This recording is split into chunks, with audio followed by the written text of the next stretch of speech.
There is a sort of whistling in the graveyard tone to this book. He is in some respects an enormously lonely man, and in some respects an enormously sad man. There's a melancholy in this that's terrifically moving. And yet, we ought not to pity Marcus Aurelius, because if he looked at our lives, he would pity us. Pathetic creatures that we are, we don't even meet his standard of virtue, and we're pitying him. Think about the irony of that. He said, well, I'd pity you back if I didn't think that was disrespectful. Think about what it takes to be something like Marcus Aurelius. We shall not see his like again. In the book itself, he has all kinds of intriguing and caustic, if you will, moral maxims. He says things like this: soon you will have forgotten all things, and soon all things will have forgotten you. In other words, don't get overwrought. You're angry with this guy just because he didn't do what he was supposed to do. Ask yourself how many of the people that are working for you are doing what they're supposed to do. Soon, you'll have forgotten all this because you'll be dead.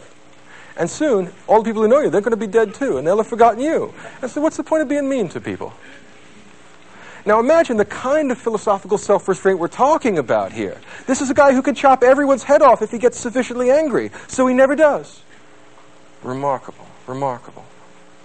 So Marcus Aurelius is a man who constantly, in his book, is writing short 1- and 2-line epigrams that essentially say things like, don't lose your temper with these people, Marcus, you know how they are. Marcus, it's not your fault that they're stupid. You tried to teach them, and you can keep on trying to teach them, but if Socrates was a good man and they killed him, what do you expect them to do to you? On the other hand, Marcus Aurelius is willing to rule the Roman Empire for the same reason that the Platonic philosopher king is. If he gives up, somebody worse is going to take the job, and you know what happens then, right?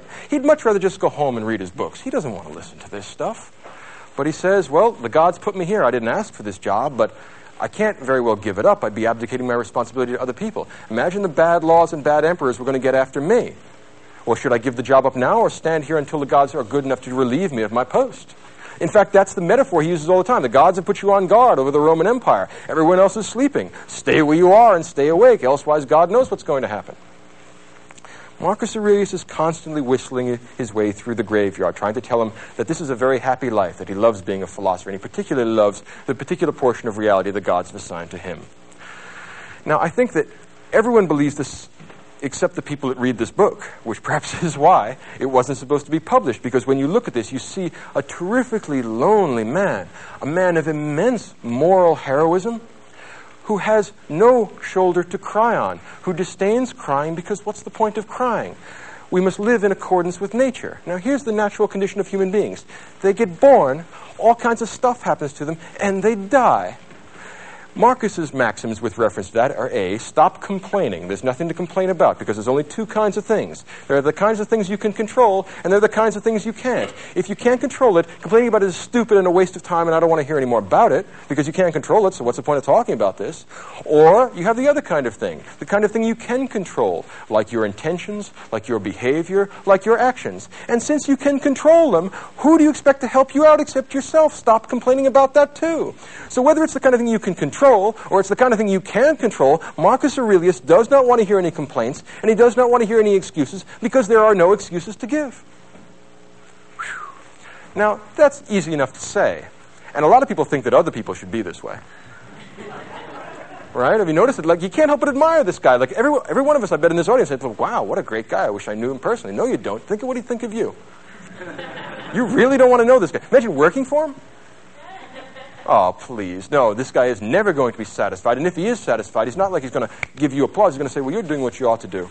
No compliments for you. You're doing what you ought to do. You don't need any reward beyond that. You're living like a philosophical man, which is a reward in itself. Virtue is its own reward. You're virtuous. What do you want from me? Back to work. And, of course, if you're not virtuous, you are pretty much what he expects human beings to be, you swine. And what's unnerving about this is that there's not the slightest taint of hypocrisy in it. He not only says this stuff, he acts this stuff. He not only talks the talk, he walks the walk. He does it. And he does it under worse, more difficult circumstances than you fail to do it. And yet he still likes us. In other words, he still go out of his way to help us out. If he were the judge in a court of law, he would still give us justice, even though we have done nothing to deserve it. As a matter of fact, we What is it what's the line from Hamlet? If we gave every man his deserts, who would escape a whipping? Marcus Aurelius would. That's part of the problem with Marcus Aurelius. There's nothing quite like this guy in the whole history of the world. Marcus Aurelius says things in his book like, human beings are social animals. Either teach them or put up with them. The kind of thing that a man has to remind himself of, I imagine. Or Marcus says in another passage, are you weary of enduring the bad men of the world? The gods aren't, and they made them. Are you really weary of enduring the bad men of the world, especially given that you're one of them? Dreadful, powerful, caustic, ruthless analysis of himself and others. He pulls no punches. He is an honest man, and how many honest politicians are there in the world? I mean, it's been some time since we had one leave us literary remains, and here we certainly do have one. The Stoics put together an important and I think worthwhile idea, particularly in this day of international politics, and that's the idea of a cosmopolitan political philosophy. There's few people as cosmopolitan, as lacking in provincial qualities as Marcus Aurelius. The Stoic wise man has made his life consistent with nature, and nature is universal and everywhere. It exists in every place, in every time. So the Stoic man is never any place but home. His polis is the cosmos. That is what makes him cosmopolitan.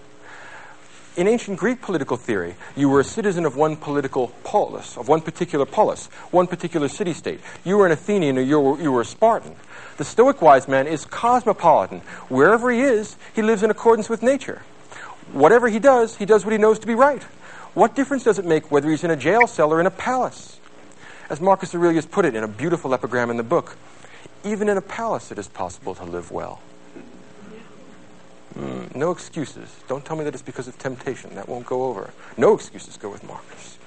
The idea of a cosmopolitan political philosophy is one of the great achievements of Roman Stoicism. And if you stop and think about it, it's an excellent and a necessary idea when you're running something as big and heterogeneous as the Roman Empire. This tremendously complicated mix of religions and cultures and peoples and all kinds of heterogeneous ideas means that this is going to be a big patchwork, a big quilt. It's not going to be one culturally unified area. But Marcus would be just as happy being a slave as he is being an emperor. He would just as be happy being a Gaul or an Egyptian as a Roman. As long as there is a nature there, and there is a human spirit which can be made in accordance with nature, any of the external facts of life don't matter. And now for the first time we can perhaps see why the Roman Stoics have a reputation, to some extent deserved, of being kind of harsh, cold, unfeeling men. Because there's nothing to worry about. And it's hard for them to sympathize with the fact that other people are worried about things that they regard as trivial or not worth worrying about at all. Many of us worry about sickness. Well, Marcus Aurelius will point out that all people get sick. And once you get sick, since you're a rational human being, you want to go to the doctor, do what he prescribes, and fix your body. There's no point in complaining any place along the line because you know what you're supposed to do. Go do it. Stop asking for somebody else to help you. If you don't help yourself, how can you expect anybody else to help you? Which is a fair criticism.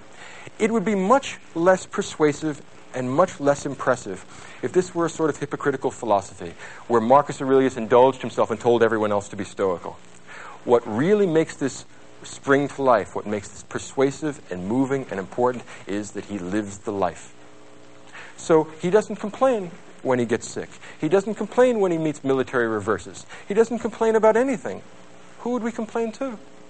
The buck does stop with Marcus Aurelius. If you think of the chain of command in the Roman Empire, he doesn't get to complain to anyone else. Everyone complains to him, and he's constantly listening to complaints and difficulties and problems. And he's watching people become unglued, and they're watching them get all upset, and watching them be greedy and avaricious and swinish and lustful and all the things he's not. So he is rather harsh in his criticism, and I think that that's a fair observation about him. But he's not hypocritical, and he's not unfair. And that's one of the cosmopolitan, universal elements in this political philosophy and in this moral philosophy. Because the moral and political philosophy from